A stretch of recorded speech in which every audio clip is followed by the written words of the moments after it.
В истории Крыма есть немало крутых поворотов. То он принадлежал скифам, то грекам, то татарам, то Османской империи, то российской. Одно оставалось неизменным. Никому так и не удалось организовать эффективную оборону полуострова. Хотя география Крыма этому вполне вроде как способствует. Со всех сторон вода, а на севере узкий перешеек и залив Сиваш, который еще называют Гнилым морем. Сегодня разберемся, почему оборона этой территории регулярно проваливалась и что этот опыт значит в контексте нынешней войны. Перед тем, как начнем, хорошая новость. Я впервые попал на федеральный соцопрос Левады как спикер, которого смотрят и которому доверяют россияне. Проценты там у всех низкие, так как это открытый опрос, то есть люди просто из головы называют тех, кого они смотрят и кому доверяют. Но тем не менее, в 25 статистически значимых спикеров мы вошли, что отлично. В возрастной группе 18-24 мы вообще делим первое место с пропагандистами. В общем, хороший результат. Учитывая, что мы недолго работаем и медиаресурс у нас вот только вот этот, вообще очень хорошо. И мы, конечно, продолжим. Если хотите помочь нашей редакции, то подпишитесь на Patreon по ссылке в описании. Это очень нам помогает сохранять независимость, ну и вообще работать. Ну все, поехали.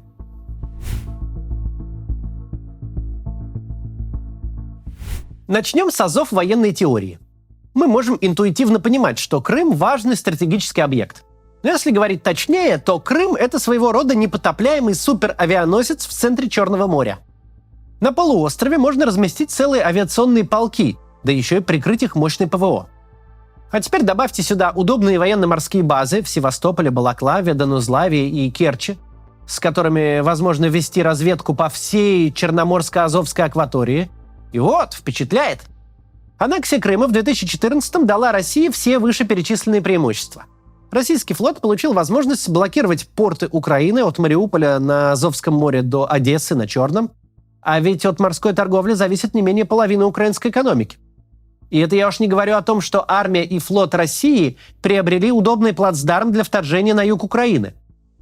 Все эти потенциальные военные преимущества Россия использовала в 2022 году.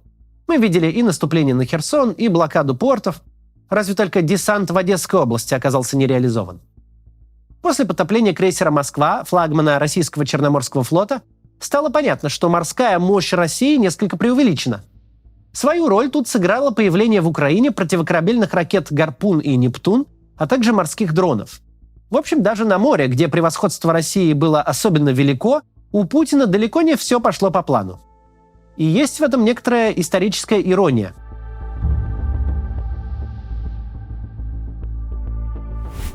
Сколько войск в Крыму сейчас, наверное, самому Путину неведомо. Но должно быть много. Особенно флотских подразделений. Одна беда – корабли едва ли сильно помогут обороне Крыма. Крылатыми ракетами по жилым домам долбить – это они всегда пожалуйста. А вот по наступающим войскам попадать – тут извините. Скорее всего, славные российские военморы примутся мониторить обстановку вокруг полуострова. Не появится ли на горизонте шаланда из Одессы?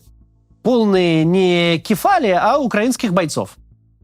Для более серьезного десанта у Украины нет сил, а вот диверсантов на крымское побережье высадить вполне хватит. Вероятно, российские адмиралы считают украинский спецназ исключительно страшной силой.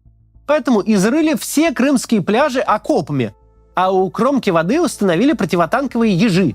Причем не только на западном берегу полуострова со стороны Одессы, Николаева и Херсона, но и на юге, в районе Севастополя. В сети язвят, мол, Путин готовится отражать десант со стороны Турции. Но вернемся к более реальным раскладам. Черноморский флот таки будет защищать полуостров. У него, между прочим, помимо кораблей, есть еще как минимум 2 полка морской авиации.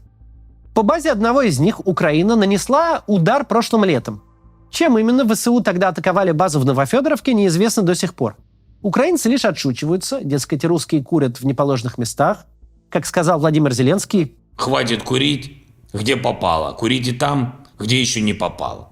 Впрочем, Украина уже не наносит по полуострову серьезных ударов. Она просто кошмарит российское командование небольшими беспилотниками. Так что российский флот свою морскую авиацию пока сберег. Они-то наверняка и будут наносить удары на дальних подступах к полуострову. Ну или уже на самой территории Крыма, если украинская армия все же прорвет систему укреплений на перешейках, которые связывают полуостров с материком. Итак, каковы перспективы российской обороны Крыма? Как мы уже сказали, ВСУ, скорее всего, не станут десантироваться на побережье. Остаются только хрестоматийные атаки через перешейки. Самый большой – Перекопский перешеек в районе Армянска. И его, кстати, довольно удобно защищать. В самом узком месте он имеет ширину всего в 7 километров. Там уже вырыты довольно сносные укрепления. Насколько их можно оценить взглядом из космоса. По уму защищен и другой путь через крохотный полуостров Чонгар, расположенный в мелком заливе Сиваш. Берега Сиваша очень болотистые, поэтому вряд ли мы увидим, как его форсирует бронетехника. Остается только идти через Чонгар. У него тоже имеется узкий перешеек, всего 2 километра, а с Крымом его связывает небольшой мост, который легко взорвать. На Крымском же берегу, неподалеку от села Медведевка, спутники уже засекли российскую линию обороны. Наступать здесь также будет сложно. Третьи двери в Крым выглядят еще менее перспективными. Это длиннющая, 100 километров, песчаная коса, Арабатская стрелка. Она тоже очень узкая, меньше, чем путь через Чонгар, и ведет в район Керчи.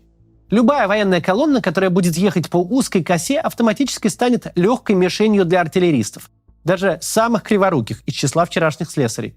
В общем, не очень радужные перспективы для наступающих, зато вполне комфортные для обороняющихся. Конечно, защищать перешеек или ущелья – мечта любого полководца. Противник атакует в лоб, а ты лупишь на поражение. Также в лоб. Побеждаешь, прям как царь Леонид во главе 300 спартанцев в Фермопильском ущелье. Тогда, правда, не было артиллерии, а украинцы артиллерию имеют. И, надо сказать, отменную. Так что российскому командованию предстоит противопоставить ей свою, глубоко эшелонированную. Минометы поближе к передовой, потом пушки и, наконец, дальнобойные гаубицы. Первые бьют по пехоте, вторые по технике, третьи занимаются контрбатарейной борьбой, то есть бьют по артиллерии с другой стороны.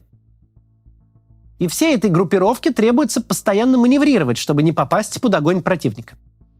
На фронте сейчас только такое и практикуется. Выстрелил, сворачиваешься поскорее и меняешь позицию.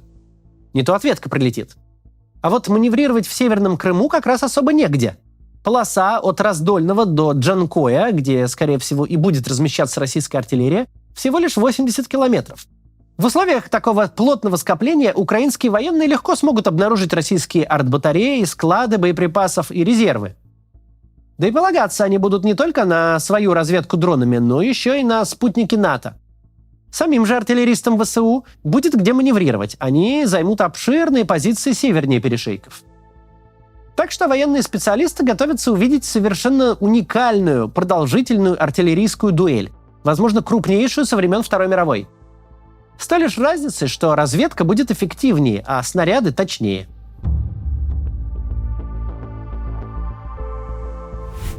Итак, с военной теорией мы разобрались.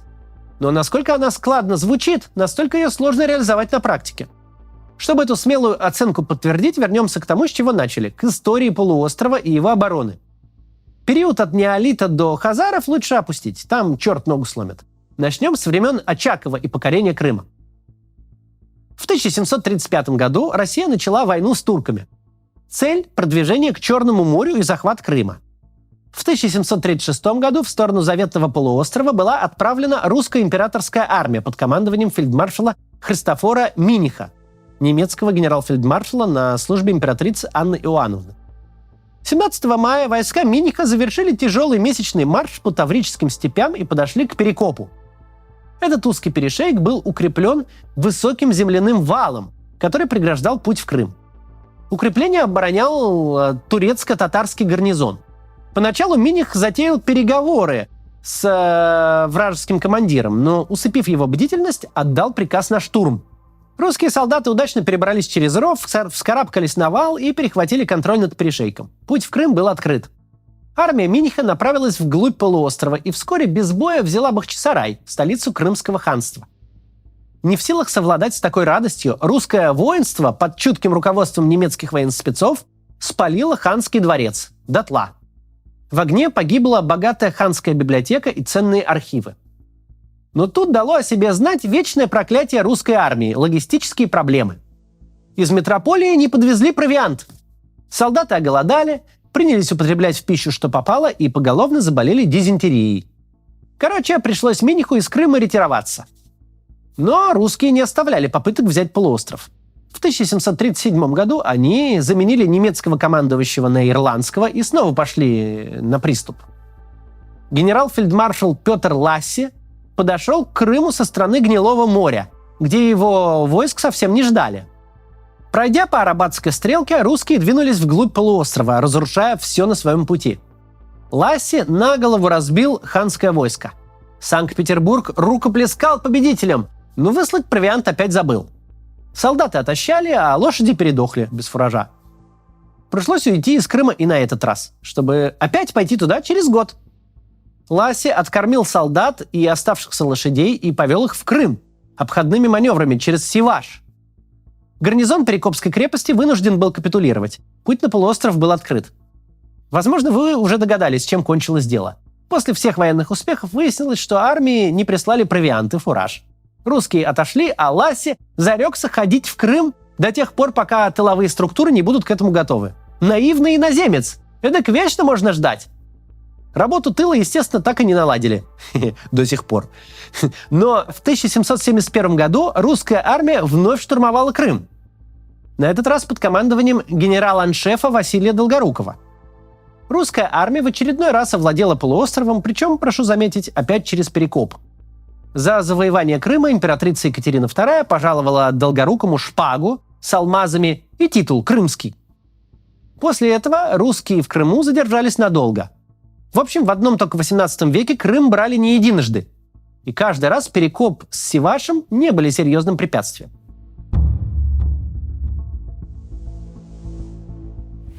В 1853 году грянула Крымская война. Началась она традиционно, столкновением между Россией и Турцией. Адмирал Павел Нахимов разгромил слабую турецкую эскадру у Синопа. На помощь османцам поспешили Франция и Великобритания. Они прислали в Черное море паровые корабли. Русский парусный флот понял, что с таким противником не справится, и предпочел героически самоутопиться. Англо-франко-турецкие силы беспрепятственно высадили десант в Крыму. Россия оказалась одна против коалиции мощных государств, а тут еще и снова вылезла традиционная русская болезнь – плохая логистика. Хороших дорог для снабжения крымской группировки попросту не было. Если добавить к этому неразвитость российской военной промышленности и отсутствие современного вооружения, становится ясно. После вступления в войну Великобритании и Франции шансов на победу у России не осталось. После 11-месячной осады пал Севастополь. Военно-морская база русского флота на Черном море была уничтожена. Большинство городских строений разрушено. Помимо этого, англо-французская эскадра вынудила капитулировать русскую крепость Кинбурн, которая защищала устье Днепра. Здесь было использовано новейшее оружие Запада – плавучие бронированные артиллерийские батареи, неуязвимые для русских пушек. Присутствовавший при баталии английский журналист писал, что ядра буквально отскакивали от бортов и плюхались в воду. На одной из батарей после боя насчитали аж 63 попадания, однако все повреждения свелись к 3 выбитым заклепкам. Кроме того, англо-французский десант захватил Керчь. Это открыло дорогу в Азовское море. В общем, поражение в Крыму было полное. Надо сказать, что помимо прочих причин тому послужила еще одна российская беда – коррупция. Классический пример – Керчь.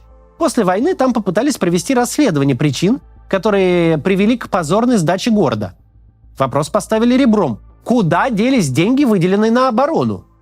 Местные чиновники трепетали, ожидая суровых последствий. Но недолго, потому что большая часть документов странным образом пропала при пересылке в Петербург. Конечно, все это требовало дополнительного расследования, но государь-император Александр II соизволил дело это оставить без дальнейших последствий. В общем, поражение России было закономерным. Для Крыма эта военная кампания стала редким случаем, когда дело обошлось без штурма Перекопа и форсирования Сиваша.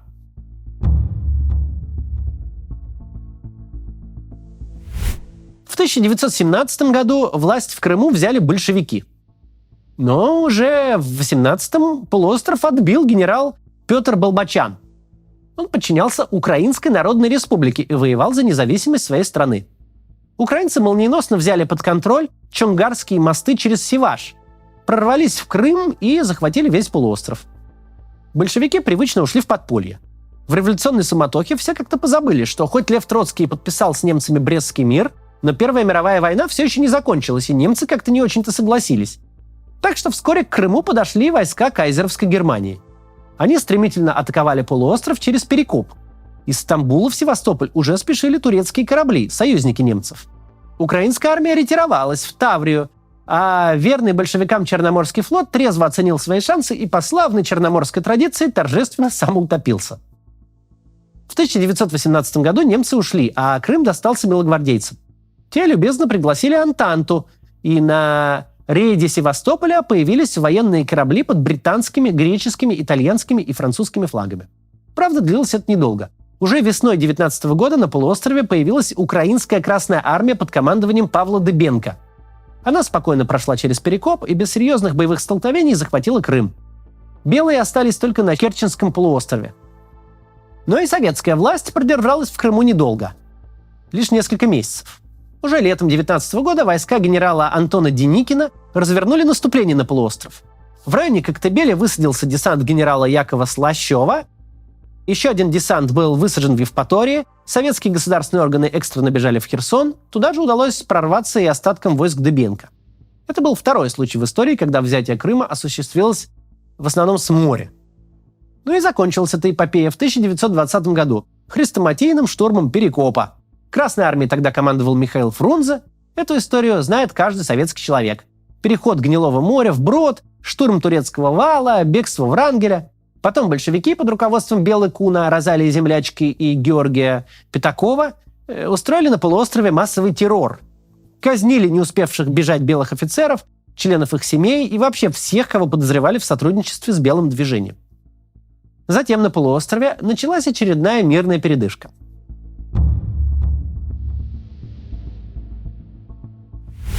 В следующий раз Крым штурмовали уже немцы в ходе Второй мировой войны. Осенью 1941 года к Перекопу подошла армия генерала Эриха Манштейна. Его силы были примерно равны силам Красной армии в Крыму. Но это не помешало немцам прорвать оборону русских на Перекопе. После этого советские войска отошли к Севастополю и на Керченский полуостров. В Керчи удержаться тоже не удалось, а вот Севастополь защищали долго. Но и его, в конце концов, пришлось оставить. В 1944 же году Красная армия отбила Крым у немцев. Удар наносился комбинированный через Перекоп, Севаш и с Керченского полуострова. Красная армия тогда превосходила немцев где-то в 2 раза. А в воздухе и на море советское превосходство и вовсе было подавляющим. У немцев в Крыму имелось около 200 тысяч человек, 3600 орудий и минометов, свыше 200 танков и 150 самолетов. У Красной армии около 400 тысяч человек, 6 тысяч орудий и минометов, 559 танков и 1250 самолетов. 8 апреля 1944 года советские войска вышли во фланг перекопской группировки немцев и вынудили ее отойти. Отдельная приморская армия на востоке овладела городом Керчь. Вскоре 19-й танковый корпус взял Джанкой, немцы отошли к Севастополю, судьба Крыма была решена. Немцы бежали морем в Румынию. Последней операцией по захвату Крыма стала аннексия полуострова в 2014 году российскими зелеными человечками. Теперь эти человечки лихорадочно окапываются, нервно курят и ждут нового штурма. И им не позавидуешь. Все 12 предыдущих наступлений на Крым увенчались успехом. Ведь Крым только на первый взгляд кажется неприступным. Многовековой военный опыт показывает, что при умелом руководстве, тщательном планировании и подготовленных, мотивированных войсках прорвать оборону вполне возможно. На этой войне мы с вами уже достаточно насмотрелись на много чего. Мы видели, как орудия превращают любую местность в лунный пейзаж. Мы помним кадры разрушенных городов – Кременной, Изюма, Лимана, Попасной, Мариуполя, Бахмута. В той же Марьинке, пригороде Донецка, после 14 месяцев войны, по которому кругу стираются в пыль фундаменты городской застройки. А теперь давайте представим, что российская и украинская армии подведут к крымским перешейкам треть или, скажем, половину всей своей артиллерии, самолетов, РСЗО и танков и будут ими лупить по всего-то 7 километрам голой степи на перешейке у Армянска. Что произойдет с окопами и бетонными укреплениями? Что вообще там останется? В общем, какие-либо прогнозы по обороне Крыма мы давать не будем. Но обороняющимся не завидуем. Одно можно сказать точно. На земле Украины с 2014 года хозяйничает агрессивный сосед. И едва ли она может позволить себе такое соседство теперь, когда агрессор пытается ее уничтожить в неправедной и подлой войне. До завтра.